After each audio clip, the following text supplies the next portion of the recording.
চায় জনগণের ম্যান্ডেট নিয়ে করুক না, আসলে কি ভালো কথা বলছি। আমরা তো আহ, একটা সিস্টেমের বাইরে তো যাওয়া যাবে না। আর আমরা তো কোনো এটা কার কাছে তারা দাবি করতেছে? ইলেকশন হবে, ইলেকশনে তারা যদি সরকার গঠন করে জনমতের ভিত্তিতে করবে, অসুবিধা কী? কোনো অসুবিধা নেই। কিন্তু এখন যেটা হচ্ছে, সবচেয়ে যেটা আমি ভয় পাচ্ছি, ফ্যাসিস্ট তাড়াতে গিয়ে নিজেরাই ফ্যাসিস্ট না হয়ে যায়।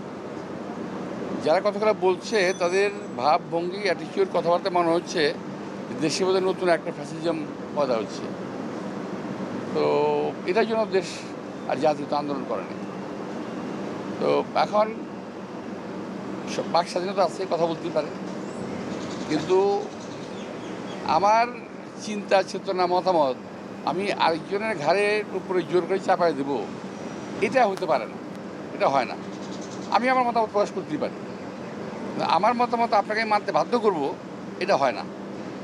এটার জন্য যে বিশ্বব্যাপী যে একটা সিস্টেম আছে, নিয়ম, অর্থাৎ ভোট, ইলেকশন, এর মাধ্যমে তাকে আগে আগে আসতে হবে। যেটা আমার ইচ্ছা হলো আমি করব, না মানলে এটা ওরা ফেরাচারি হয়ে যাবে, ঠিক না তো। তবে কিছু কিছু লোক ইদানিং, আমি বাচ্চাদের কথা বলছি না, কিছু কিছু লোক আমাদের মতো অনেকেই আছে যারা কথাবার্তা যেটা বলছে এটার মধ্যে একটা ফ্যাসিস্ট এবং স্বৈরাচারী মনোভাব স্পষ্ট হচ্ছে ধীরে ধীরে। এটা কিন্তু ঠিক হচ্ছে না, জাতির জন্য খুব ক্ষতি হবে।